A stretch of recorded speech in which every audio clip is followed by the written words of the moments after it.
What the heck should I eat? I get this question all the time, right? And I also want to share with you today a little bit about this guy. So, this question, what the heck should I eat? What do I need to do to lose my belly fat? What do I need to do to fit into my jeans? Well, Google has a ton of answers. Books like this is an awesome one, have a ton of answers for us. And frankly, I have a ton of answers for you answering the what as well. But today, we're gonna circle back to this and we're actually gonna get into this. So hello and welcome. This is Kimber Domke, mindful food and fitness coach. And recently I just finished the book, Start With Why, by Simon Sinek. Now, this book is mostly about management. It's mostly about businesses and how businesses kind of live and die and succeed and fail by their why, by what's behind their what, right? Their what is what they do. It's all the execution, but the why is kind of like the secret sauce behind the what. And companies that have this sorted out go way farther. They excel, they succeed. So, what does this have to do with your health, with your diet, with your body? Well, guess what? You are the CEO of your health, body, and diet. I wish I could do it for you. Maybe in 100 years that will be available, but unfortunately right now it comes down to you and your behaviors. So again, what's this all about? Well, if you're not getting to your goals, if you have goals, even if they're vague ones, even if they're lofty ones, and you are not getting there, like behavior-wise, it's just not matching, it might be a sign that you're not so connected to this, right? This could be a little floaty, ephemeral thing that you're just not clear on. So my challenge to you this week is to ask yourself, why do you care about health?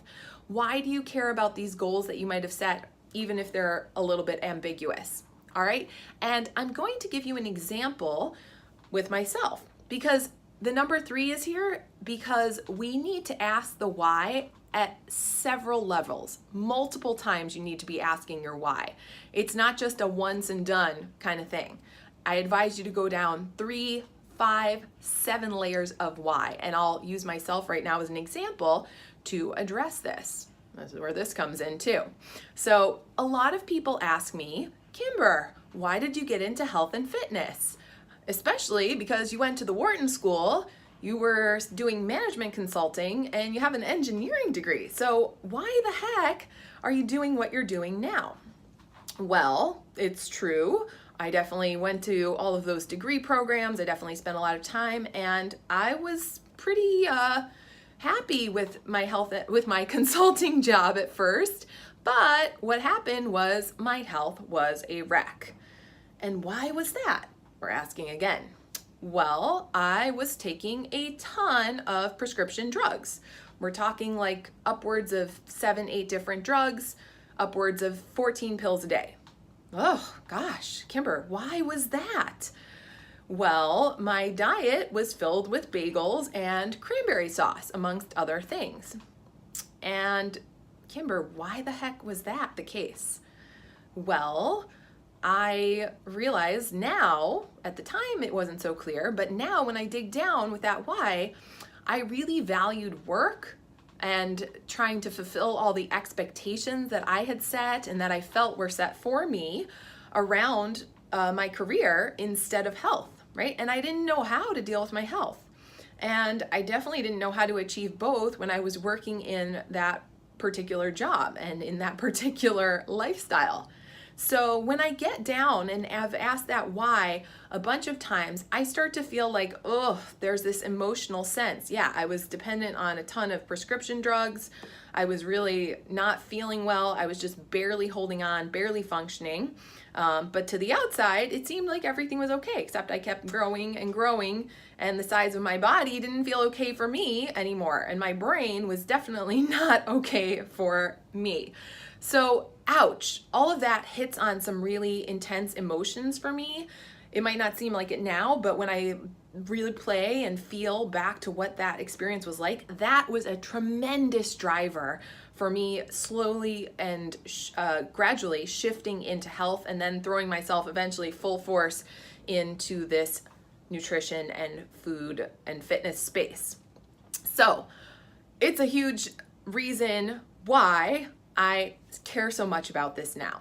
All right, your assignment this week is to start asking yourself why, right? And you've got to ask it multiple times. You've got to give your brain a little pause to see if you can get down layer by layer and strike some emotional chords with yourself to find out what is really the why, what is really the strong driver. And perhaps, I'm betting if you can tap into this why in a much stronger way, then the what's will start to resolve themselves. The what's will become a little bit more clear, or you can get help on the what's by reaching out to myself or others, or heck, get the book, right? To start to answer the what questions. But if you don't know the why, the what's wind up just being something that comes and goes, right? People often ask why, well, and how do I just stay on the wagon? Part of staying on the wagon or staying committed or actually executing on your behaviors that you need to do to get where you want to go depends on this, depends on really understanding and tapping into your why. All right, thank you so much for watching, and I invite you to go over to the website kimberdomke.com, where you can sign up for email updates and details that I don't share in these videos. As well, please leave a comment below and share with me even one of your whys, even if it's one of the superficial ones like I just want to look hot on the beach, whatever, or if it's one of those deeper ones like I started to reveal for you.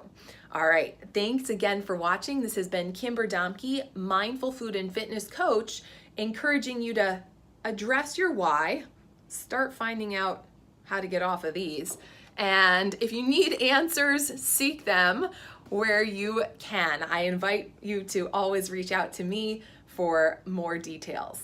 Take care and have an awesome week considering your why.